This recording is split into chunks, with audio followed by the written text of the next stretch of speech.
excellent job last time in explaining the life cycle and going through questions with the audience. But I want to go back and expound on some of the questions, add some additional details, things that have kind of transpired within the land bank since our last webinar, and ensure that our audience is fully understanding how things are working and how we intend to work here at the land bank. So these webinars are recorded. They are placed on our YouTube channel, and our social media links are provided in our social media, and they are posted on our website. So this is educational, informative information, and I just wanted to come back and add a little bit more clarity, answer the questions that may have come after the webinar, to ensure that the public and our audience is fully knowledgeable about how things work.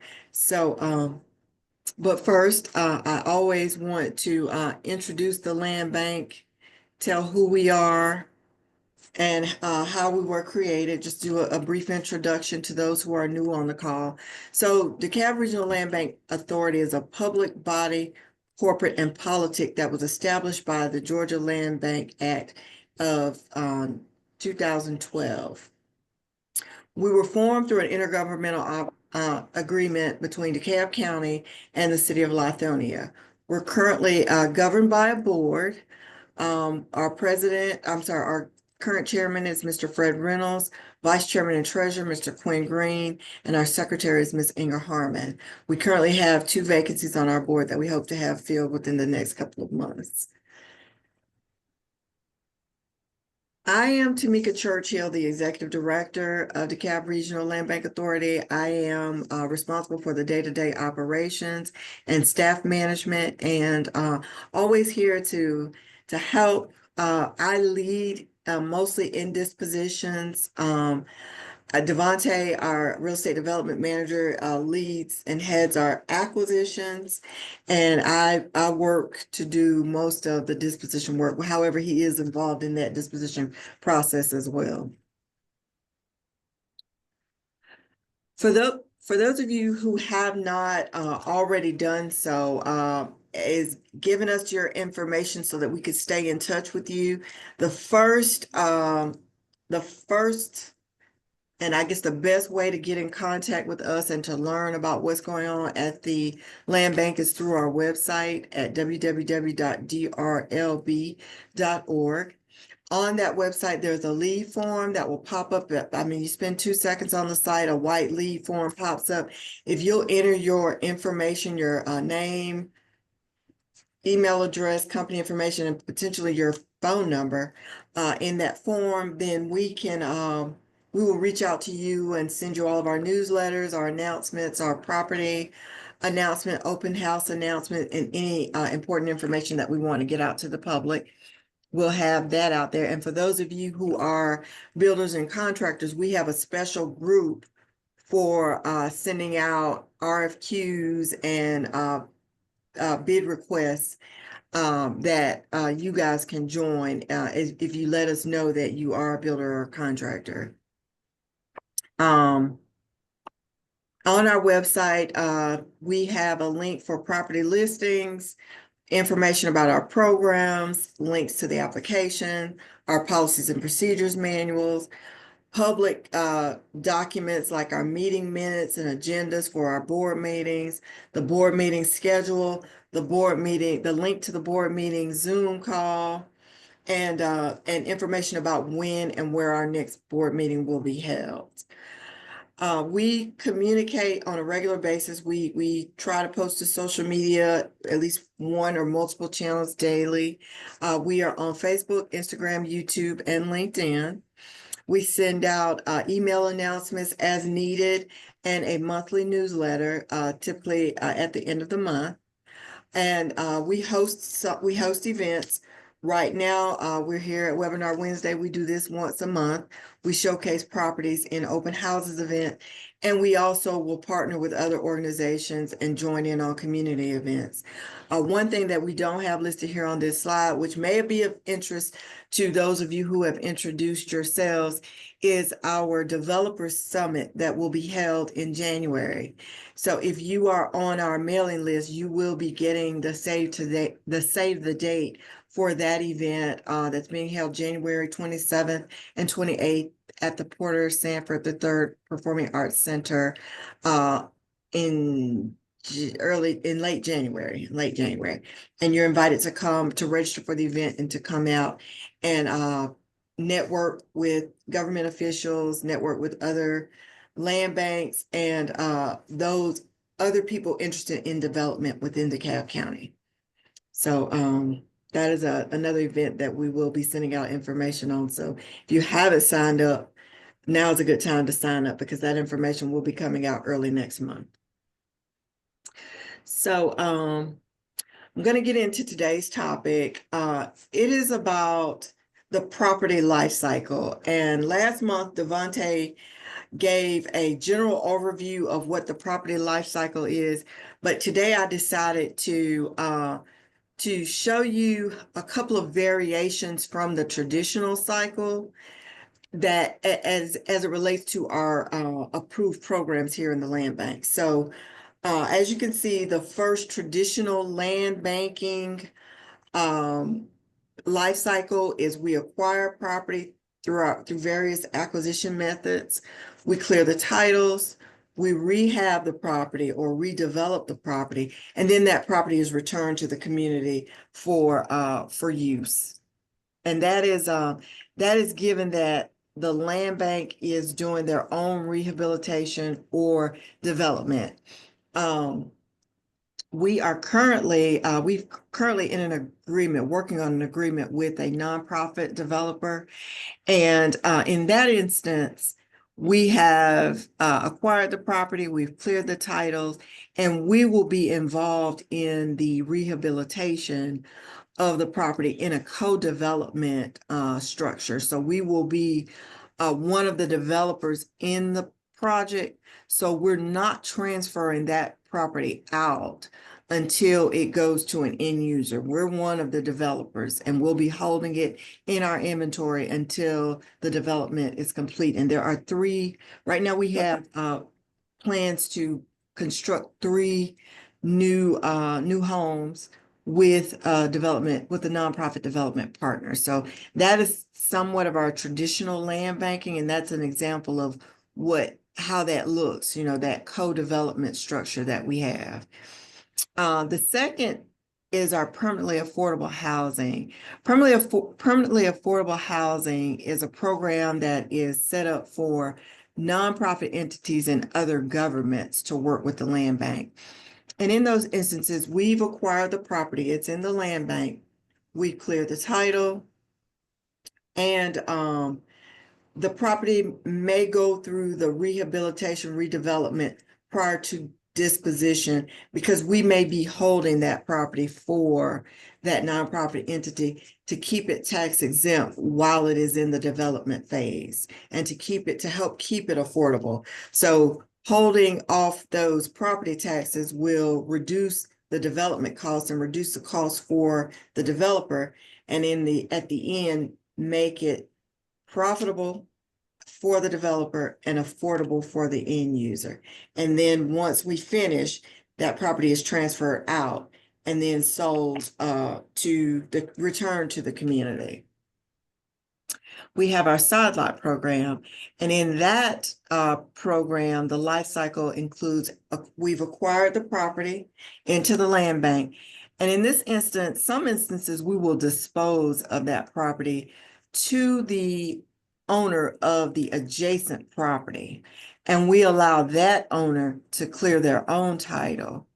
And in that instance, when it's a side lot, you really can't build a structure on it. So rehabilitation could mean cleaning of the property up, and redevelopment, so to speak, it means adding it to your existing lot. It doesn't mean building anything on it. It has to be adjoined with the existing property of the buyer and of that adjacent neighbor.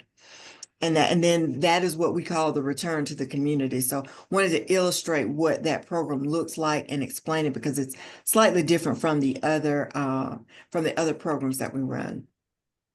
And lastly, the Land Bank Depository Program. So the Land Banking Depository Program is a program where nonprofit organizations and governments can deposit properties into the land bank. And what that means is they deed the property over to us. We hold it until they come up with a development plan. We typically like to limit that time frame to about 5 years, but in some instances that will get extended and we will hold it for longer as long as we know that there are some development plans in the works. Once the development plan is complete, we will transfer that property back to that nonprofit organization for them to complete the renovations or the rehabilitation or the new construction, whatever they have planned for the property. And then that property gets transferred back to the community in various ways. So that's how the land bank and depository works. It's similar to a financial institution type bank where you put your money in the bank, they hold it and they manage it or whatever until you're ready to use it. Then you come back and you take it out and you use it and you move on. So that program is similar to that. And that is an illustration of what the life cycle is for a property that is deposited into the land bank for that purpose. Okay, so that's I just wanted to give a brief overview of the various life cycles as it relates to the various programs that we have approved here at the land bank. We'll talk about timing on all of this in the in some of the Q&A slides. So as I mentioned before, after the last webinar, in the last webinar, we got a lot of questions. After the last webinar, we got a lot of questions. And so today's webinar is a part 2 to answer those frequently asked questions. During this part of the webinar, I would not mind if you all raised your hands to ask questions. We are open to I'm open to providing additional clarity on the questions as we go through them. If you have an additional question, feel free to raise your hand. Shirley and Devontae will let me know that there are questions on the floor, and we'll address questions as we go. This right now we're 18 minutes into the webinar, which means we have 42 minutes left. These questions and conversations can get lengthy, and sometimes this webinar will last until 1:30, 2 o'clock, but we're here for it and we're open to it. So we want open dialogue to make sure that you all are clear on any questions that we are presenting and any questions that you may have that come up during the webinar. Okay. So question 1, how does DRLBA manage DeKalb County owned surplus properties? We do not manage the surplus properties. However, what we do manage is properties that have been transferred to us, properties that the county Board of Commissioners has declared as surplus properties and decided that they're going to transfer to the land bank for strategic disposition. And so when you hear the term surplus property, it's typically owned by the county. It's not owned by the land bank. So we really don't have much involvement with it when it's in that surplus property phase. However, those properties the county can decide, we can request, and they can grant our request to have those properties transferred to the land bank, at which time they're no longer surplus.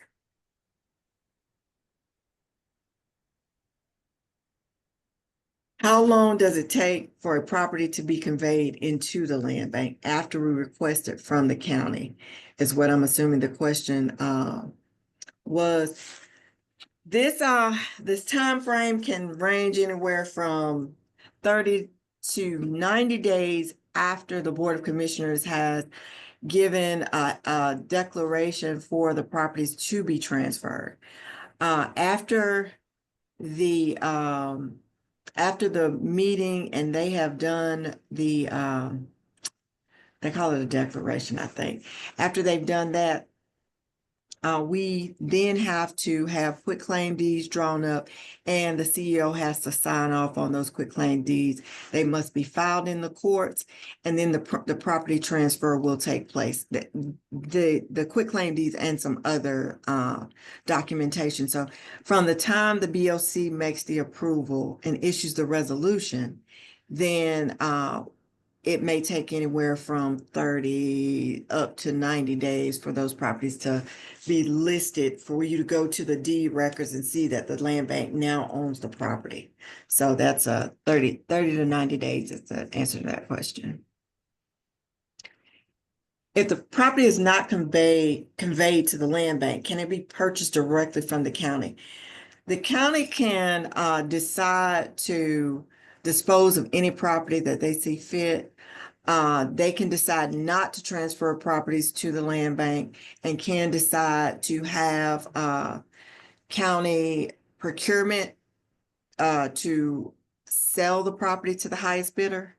So not all properties will be transferred to the land bank. However, the county created the land bank to do strategic disposition of properties. And so what we do that is different from what procurement can do based on the laws, we have discretion in who we transfer properties to and for what purposes we transfer those properties to.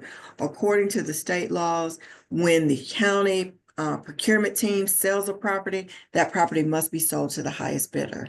The land bank is not required to sell the property to the highest bidder. The land bank is committed to disposing of the property to the buyer who has the proposal that meets a greater public need. So that is the difference between the two processes. And I think I answered another question that's coming up in that question. Number 4, if the property is in DeKalb surplus, does it mean it is in the land bank? The answer to that is no.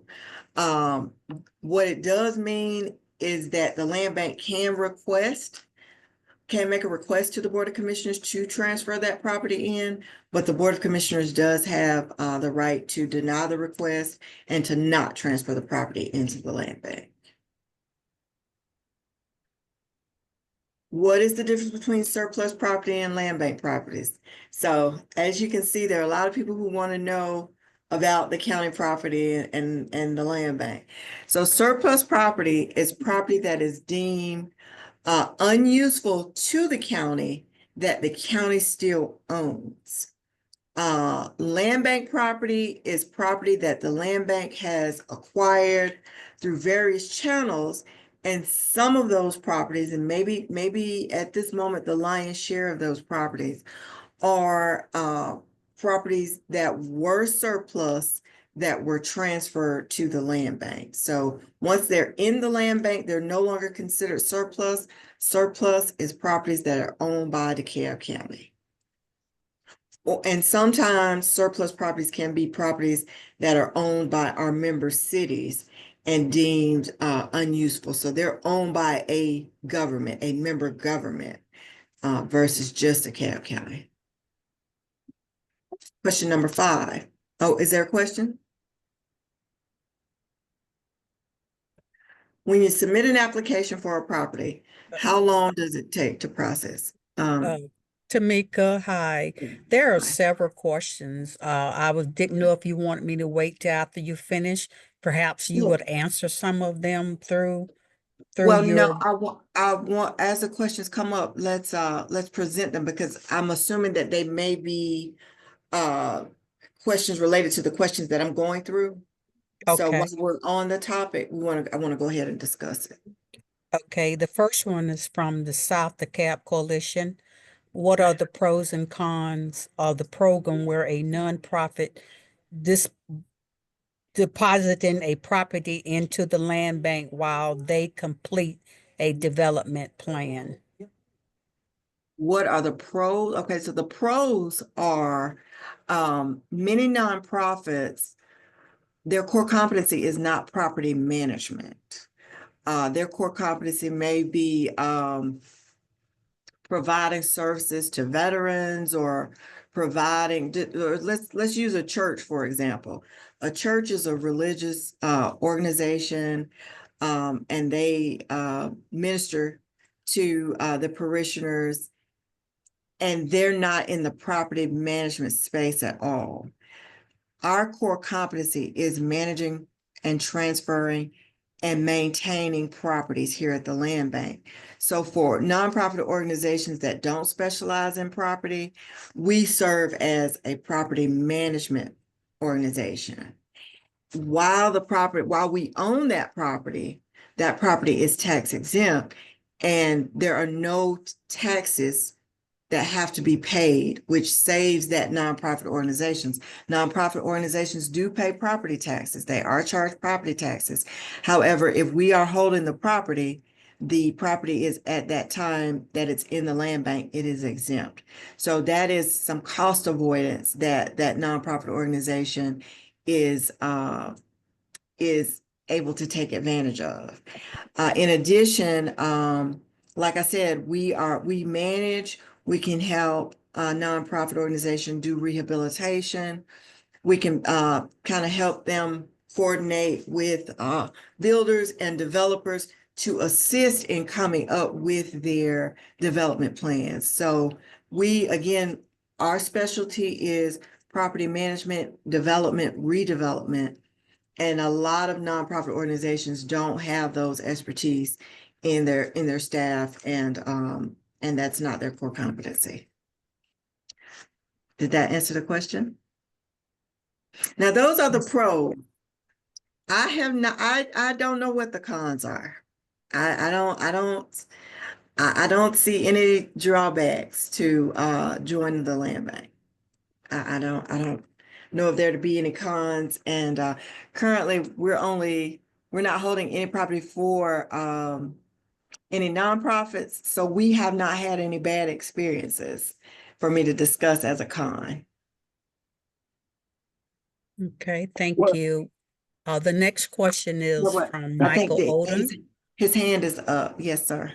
Yeah, Okay. my question, I guess, to go to piggyback on that one last question, is it, while the property's in a land bank from a nonprofit, are the taxes abated, or is that one of the pluses? It's tax exempt. It's tax Okay. exempt. Okay, that's what I want to know. Okay, thank you so much. Okay. Okay, the next question is, what's the target AMI for parcels developed in partnership with the land bank? So the target, I would say, Devontae, if you are there, you can chime in on that. I would say that for the partnerships that we've currently had, the AMI is between 60% and 120. That's correct. Habitat for Humanities is it has a target AMI of 60%, and I think ANDP is at workforce of which is 80% to 120%. So currently that's where we are. When you start getting below that 60% range, you start getting into projects that are supported by the housing authority, which are considered like very low income development.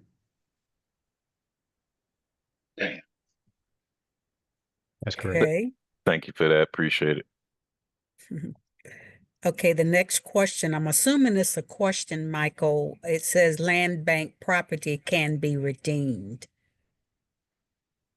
Land bank property,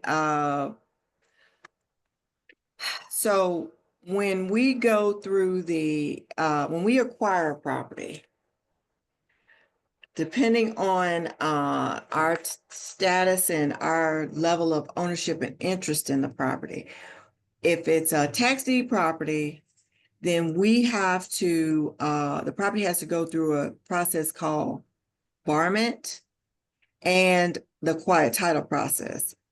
Barment is a process of foreclosing the right of redemption by the previous owners, the previous owner's heirs, or any other party that may have an interest in the property or some type of interest ownership in the property. After that barment process, the property can no longer be redeemed. So I'm not sure if the person on the phone is involved in any of the current legal actions that we have in process, the legal barments and quiet title processes that are in process on our current inventory. But at some point, once it's at certain points in the land bank, just depending on the level of interest that the land bank has when the property is transferred, in some instances, those properties can be redeemed. But you can always make the request, How but we the decision is up to the board of directors. how we can identify when that property can be redeemed? Say that again now. How we can identify when the property will be redeemed? Because I just get through the list, I see the properties you have available, but we don't being able to see that particular information. Well, we do not display that much information on our website. If it says available tax deed, then it's probably one that there may be opportunity for redemption. If it says available, what's the other available status? Is it available quiet title or available warranty Yeah. deed? It's available warranty deed. Then those properties are at a point where they cannot be redeemed. Now, redemption in the land bank means redemption by a person who is considered a person who already had an interest in the property. There is a process in which people can go to the tax commissioner's office and pay the delinquent taxes on the property and obtain an interest in the property. And then they would have to do what we did, foreclose the right of redemption. So that is a totally different process, but for the most part, it just kind of depends on the various stages of where we are with the property. So on a case-by-case basis, when you do an application, someone should reach out to you to say, hey, this is a property that the land bank will have to bring in, and you'll already know that because you will have paid a $75 fee. This is a property that the land bank has to bring in. We have to do the title work. We will let you know that there is a chance that the property could be redeemed by the previous owner or their family. And if that is the case, then your fees are refundable. The fees that you pay, whether you pay us a fee to clear the title, any fees that you pay are refundable in the event that the property is redeemed as we're going through the conveyance process. Thank you so much. Okay. The next question is, can you explain the process for applying for the land bank? Okay, we're gonna hold that one till the end, and because that's gonna take me off of here and onto our website.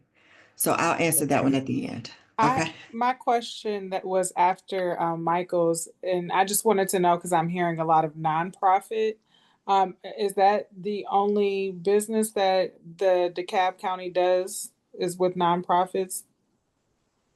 No, Ms. Taylor, I think you and I have spoken before. No, it's not, nonprofit is not the only, we have what's called community inspired program. And I didn't really touch on that in the life cycle. it fits within one of the life cycles that I mentioned, but I didn't mention the program, where we are working directly with the public and the citizens of DeKalb County. Okay. Okay, and I think correct me if I'm wrong, we have spoken before about a lot in Scottsdale. Yes. Okay, and that is somewhat of a side lot situation because I think you're the adjacent property owner. No, well, I was going to purchase the land, decided if I was able to get the side lot, but the owner, they decided to increase the price. They didn't even know that it was his grandmother's. It's a long story, but essentially, Okay. no, I did not get that piece of land. Okay. Okay, so I was thinking that the side lot program would be most appropriate for what you were wanting to do, but it looks like, things have kind of changed in that. So we can talk. Yeah. We can Okay. talk later offline. So, okay. But we do transfer, we will transfer to the public. Okay, thank you. Okay. Tamika, here's one that might be reference to what you just finished speaking on about the website. It says, when looking on your website, what does the status held for development mean? Okay, reserved for development or held for development means that the property is not available, that at that time we are exploring an opportunity either with a nonprofit partner. Either the land bank has decided that, say for instance, Tulip Drive may have that status. We have decided to hire a contractor and renovate that property and manage that renovation internally. And we're going to dispose of that one directly to the public. So it somewhat means that we have plans for it at the moment. However, those statuses can change.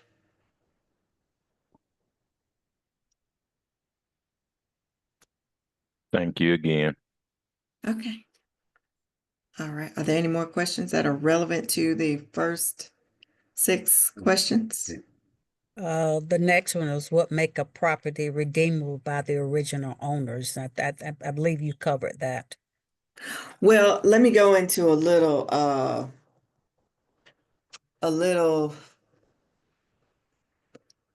it is are there people on the phone looking to redeem a property that we currently have in our land bank or that may be held by DeKalb County and they want to redeem it?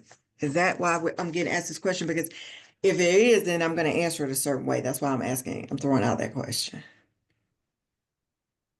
Yes, no? From Miss Taylor, Bernadine Taylor. Bernadine. Ernestine. No, I'm not the original owner, but I would like to acquire the adjacent property, but I know the original owners tried in the past to redeem the property.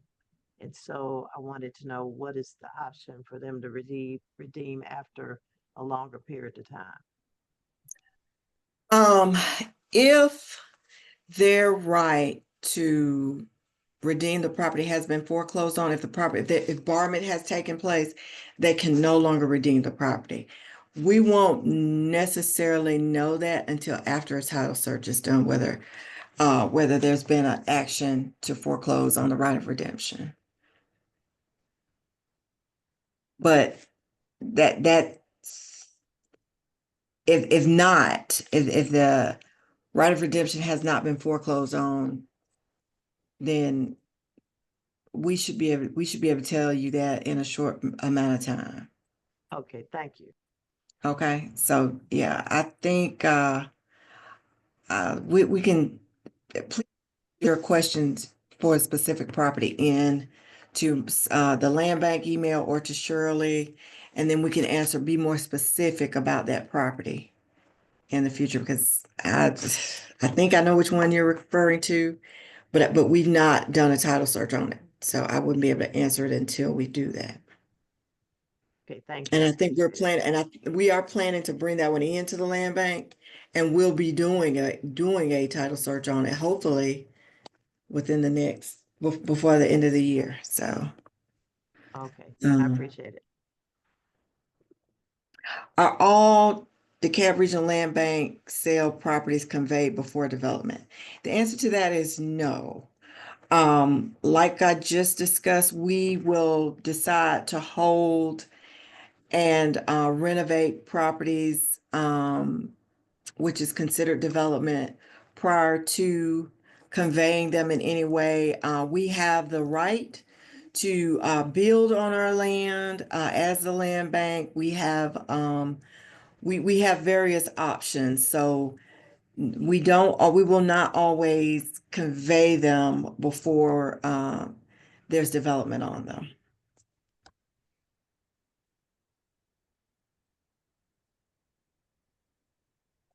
Qualifies or disqualifies an applicant. So what disqualifies an applicant is a person who we can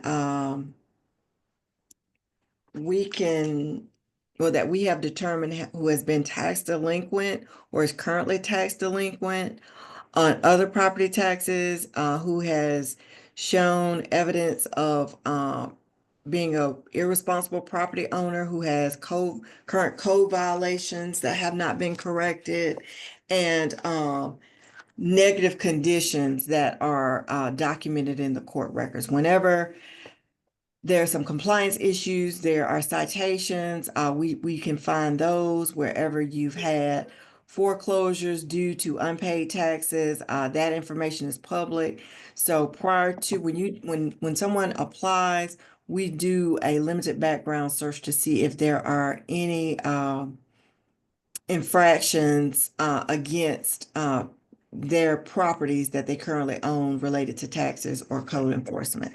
So that's what disqualifies a person from buying a land bank property. A qualified person is one who has completed an application and has and we can determine that they are going to be responsible with owning the property, and that the use that they have given, the future use of the property, is in line with our company goals and priorities. Our priorities are blight removal, affordable housing, and economic development.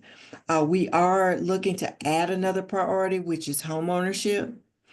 And so hopefully, after our October meeting, I will be able to say that home ownership is an additional priority in which we will convey our land to responsible citizens.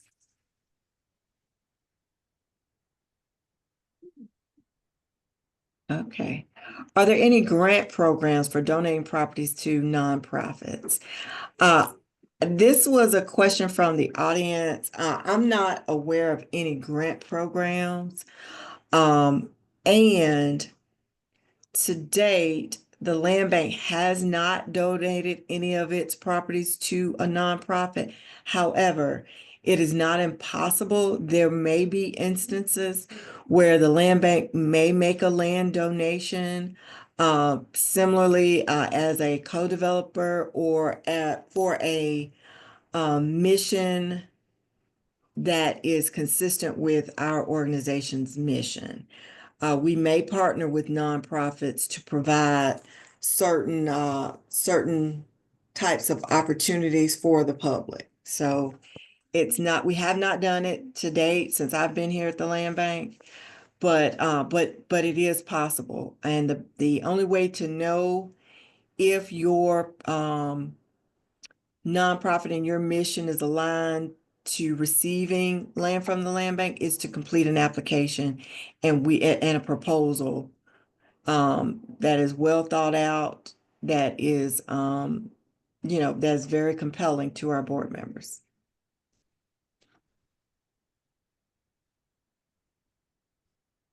Funds, can it come from Bitcoin or investments?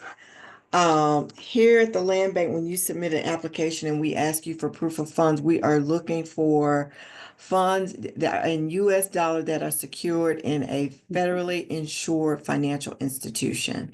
I don't think Bitcoin and other investments qualify for being suitable for proof of funds for going under contract with the land bank.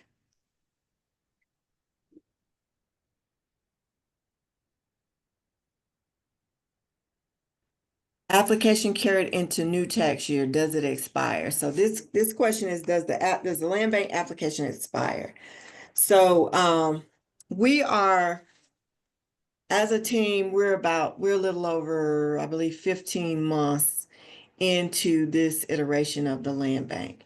We have properties listed right now. We're still working through title clearance. We're still working through getting properties conveyed from the county. So right now we're in a space where you may submit an application and it may be a while before we can actually move forward with that application because we're not in a position title wise to move forward with that application. So if, let's just say you apply for a property today in September, that property is owned by DeKalb County. We need to bring it into the land bank. We may not request it until December. We may not have it until January. And in that case, your application will not expire. What we have been doing in situations where we're evaluating applications on a particular property that we're looking to get rid of in a certain amount of time, we've been reaching back out to the applicants to see if there's any information that they want to use to update their application. So applications can be updated. They don't necessarily expire. We appreciate you expressing an interest and don't want to disregard your interest in any way. So if we are informed that you've ever had an interest in the property, when we're evaluating applications to dispose of that property, we will reach out to you to give you the opportunity to make updates. So we will inform you that, hey, we're looking to convey this property in the next 30 to 45 days. And if you would like to update your application with new financial information, with a new proposal, then you have time to do that. So there is no expiration date. However, when things change, you do want to update your application with the most current information before a decision is made. Tamika, I didn't get a chance to get this question in before you went to your next question, but the question is, are land bank properties tax-free or do they have some outstanding debts?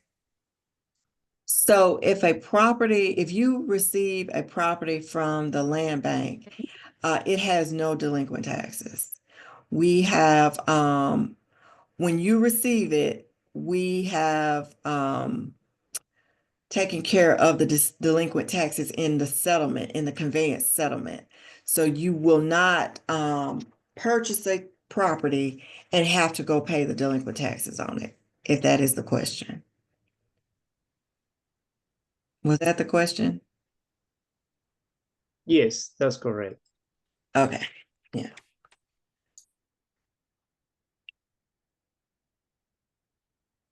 Okay, I think we've already answered what does it mean when it says reserved for development or held for development?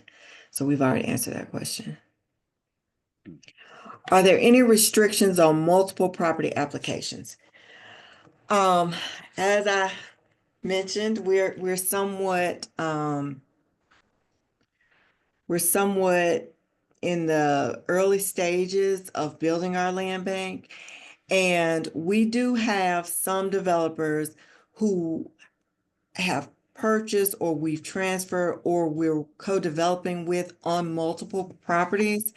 Those are reputable organizations who we've vetted and found that are financially capable of supporting multiple properties and projects, and they've already built a track record with other organizations such as housing authorities and other authorities throughout Metro Atlanta in being a successful developer.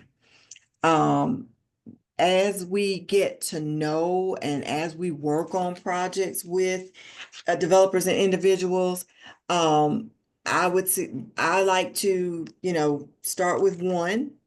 And then as we become more familiar with the quality of work, your capabilities, then we can explore multiple applications at the same time. But starting out, we're probably gonna only allow one transfer at a time until that transfer and that project is brought to completion and conveyed as it was proposed. Okay. Tamika, would you address the fact that they want to purchase multiple properties but has one project? Say that again now. They want to purchase, to say, 2 pieces of property, but they only have one project to build on those 2 pieces of property, side by side properties. Okay, so 2 parcels that will be combined into one project. Okay, that's allowable. That we can allow that. No, all that's got to be communicated clearly in the application so that we know that that's their intent.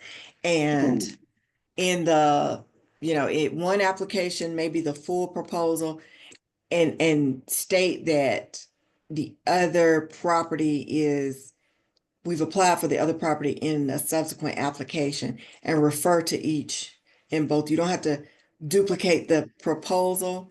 And in an instance like this, typically we're going to have a conversation with you before it's all said and done. We're all going to talk and we're all going to be on the same page and know exactly what's going on. So if there, in that instance, definitely do the 2 applications, but the proposal only needs to be on one, but you need to refer to that proposal and application in the second application.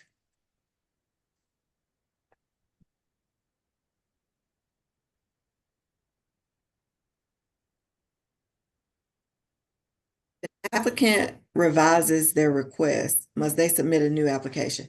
No, you don't have to submit a new application to update information or to revise your application. One of the best things to do if you're wanting to do that is to email the land bank, and Ms. Shirley will be able to tell you how she prefers that you submit your updates. She may want you to email them to her, and she upload them with your current application, or it just depends on what the information is, and we'll let her decide on a case by case basis.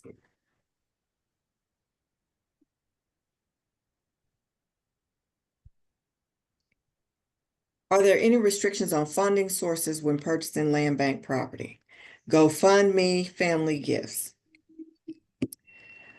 As long as you are showing us proof that you have United States currency in a federally insured financial institution, we have no restrictions on where the funds come from.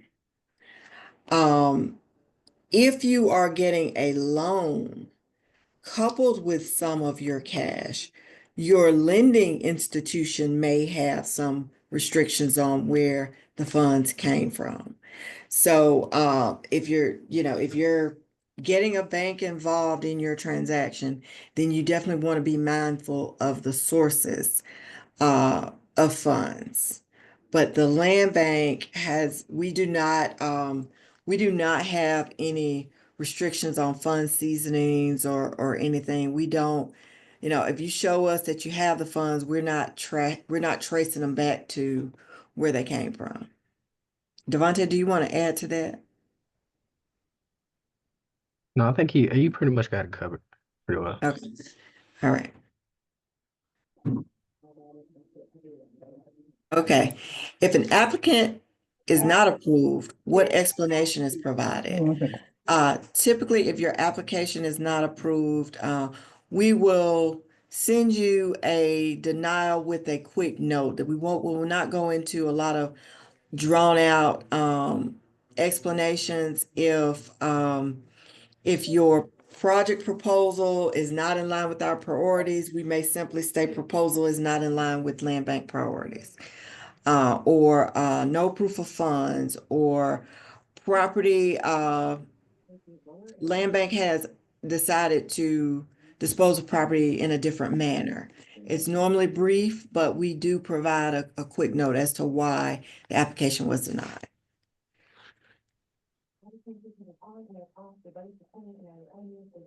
Side lot buyers go through the same conveyance process. So side lot buyers must complete an application. We will do some verification. There is some verification requirements to prove that they own the property next door, because that's a requirement for that program. However, the side lot buyer may have to clear their title. We may not do that for them. Well, they will have the option as to whether they want us to do it or whether they want to do it on their own. And the side lot buyer also has to merge the two properties in their compliance program after the transfer has been made. So that's that. Last question that I had from those frequently asked questions or questions that we get a lot. Does anybody in the audience have any additional questions? There's a question from Andy, Dominic. Are there any restrictions on rezoning land owned by the land bank? The side lot has some restrictions about development, but other programs do not. We don't restrict the zoning going forward. We don't say, if it's an empty lot, we don't say that you can't have that lot rezoned. That would be between you and county planning and sustainability. We don't place any restrictions. However, we do reserve the right. We have not thus far, but we do deserve the right in the event that that comes up, but it has not thus far, and we typically don't. Michael, can you speak out as to what you mean about the process for applying for land bank, please? Sure.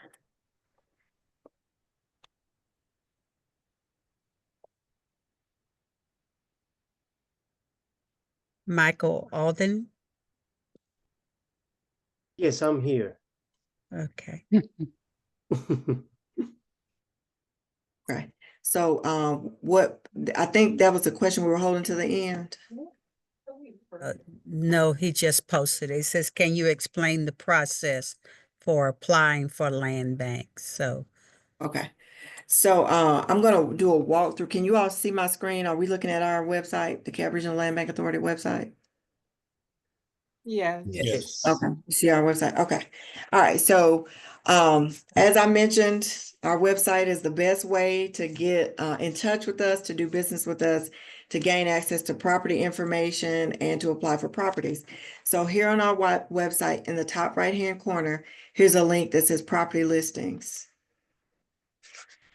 This will take you to our public facing property listing site. I want to get this up. Slow, but that's probably because I'm in Zoom. But by clicking on that link, this will take you here where you can search for properties that are available. And there are various ways in which you can search. We have a webinar out on the website that talks about the application process and how I've done a demonstration on the various ways in which you can search. I believe that is the April webinar. So please refer back to it for specific details on how to do the search. But this is the page. And as you can see here, for properties that are available, there's a blue link that says apply. For properties that are not available, there is no blue link like this one that says redeemed and this one that's under contract. Well, now it's sold. It should probably be removed from here. It's been sold. They won't have those blue links. Where you see those blue links, those are where you can go into the properties and do applications. Want to just briefly get into an application. We're not going to go through this and in its entirety because it is out there in a previous webinar. When you open up the application link, this first tells you about the property, all the information that we have on the property. Then you click on another application link. And I keep clicking too fast. Hold on. Let me go back. Okay. So right here is the application. before you can complete the application, we set it up so that you read what is required to complete the application so that you don't get into the process and realize you don't have all the documents you need. Also, Yeah. throughout the application tells you many. Oh Okay, can my someone God. mute? Can you guys mute yourselves? What in the fuck happened? This is exactly what we were talking about. Okay, so throughout the application, can everyone hear me?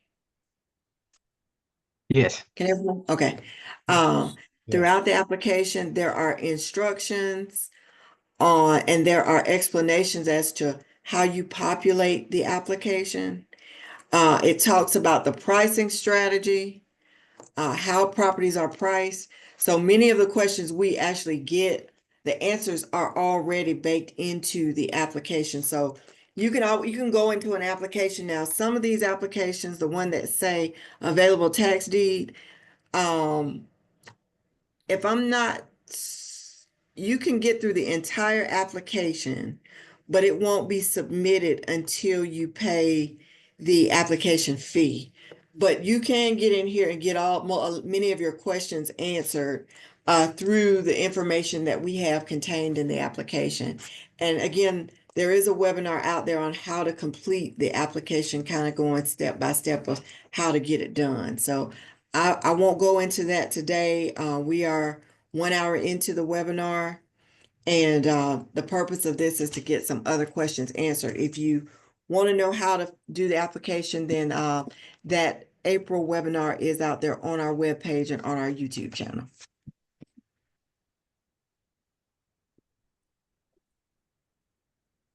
Thank you, but that's enough. Yeah, I get it. I appreciate it. All right. Are there any additional questions?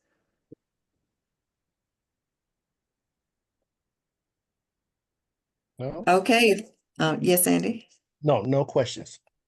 Okay.